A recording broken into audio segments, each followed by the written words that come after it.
Assalamu alaikum wa rahmatullahi wa barakatuh. Welcome at Crypto Hash Review, where we educate and disseminate knowledge about Bitcoin so that we help you as a Muslim. So, we have Bitcoin, and we want to now introduce to you the technology behind Bitcoin. How does Bitcoin work? Now, this one could be difficult for some, depending on your background, your knowledge. But in this video, we want to try and give analogies as to how the network works to bring close to ideas of Bitcoin without delving into the technicalities of Bitcoin. We'll do that in future videos and authorships, but in this particular one, we're going to bring you some analogies.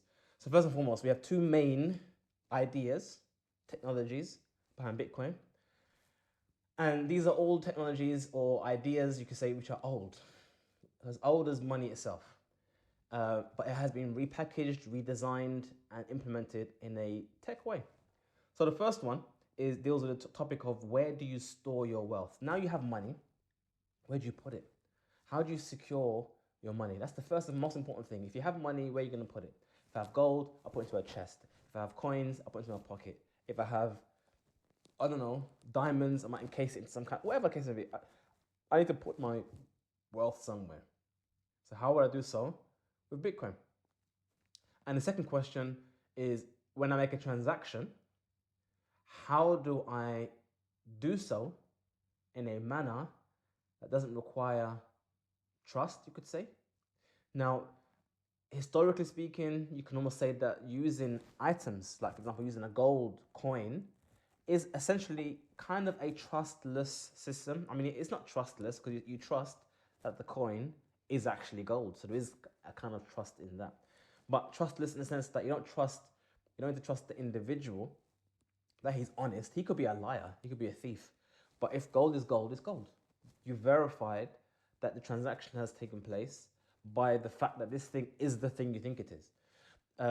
Whereas you could say our current system, for example, I have to verify whether or not my bank balance, for example, is what it is. So if HSBC says that my bank account has £10 in it, £15 in it, £100 in it, I have to trust them that it's actually there. And sometimes maybe you've experienced this yourself, whereby you've done a transaction, you thought the money was there and it wasn't there, or something like that. So we trust in our governments, in our central banks, in our banks, that what they say we have and what they say is there is actually there. So that's a trusted system. And when we do a transaction, we trust that when they verify, when they say it's okay to conduct your transaction, it's happened, it's confirmed, it's actually confirmed. These are two things we need to try and tackle in Bitcoin. How do I store my wealth and how do I transact that wealth? So the first question, in answering the first question, we have the topic of storage. Where do I store my Bitcoin? Now, contrary to what many may think, Bitcoin, you don't store your Bitcoin in any account where it has a password and a login.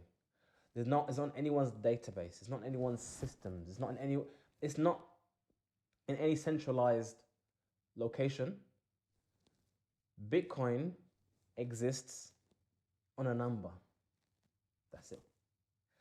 It's hard to explain, except for an analogy. Let me give you an analogy. If I said to you, think of a number, any number between 0 and 10 to the power of 72. 10 to the power of 72. That means 10 with 72 zeros at the end. I mean, that's a huge number. If I said to you count to a million, that's only got 6 zeros at the end. If I say a billion, that's now got 9 zeros at the end. I said 72 zeros. That's a huge number. And they speculate that the number of atoms in the known universe is 10 to the power of 80. So that's not too far off from every atom in the known universe. So if that's the case, I said you think of a number, any number between 0 and that number, that highest number. And you gave me a number. Okay, here's a number. I'll write it down. Here you go. Massive number. Okay. That number that you thought of you can put your Bitcoin there. What do you mean? As in, when I send to you Bitcoin, I'm gonna send it to a number that you can access, your number. Only you know where that number is. I don't know where it is. You gave me an address, I sent money to that address, but that address is attached to your special number that only you know. So how is Bitcoin securing your money? It's securing your money by the fact that you can't find where they put it.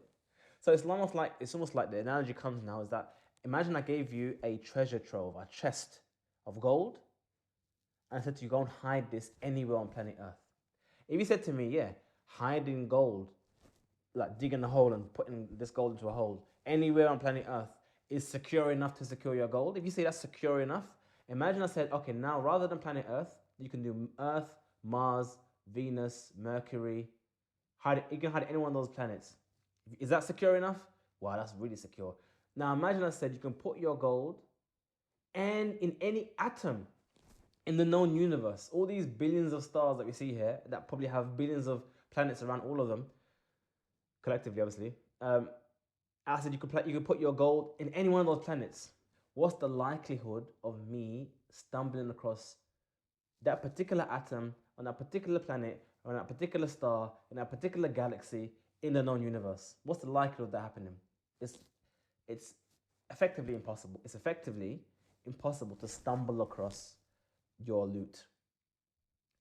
And that's effectively how Bitcoin secures your money, by you generating a random number somewhere in the known universe, and you're saying all the money goes into that one atom in that random number, one atom in the known universe. Only you know where that is.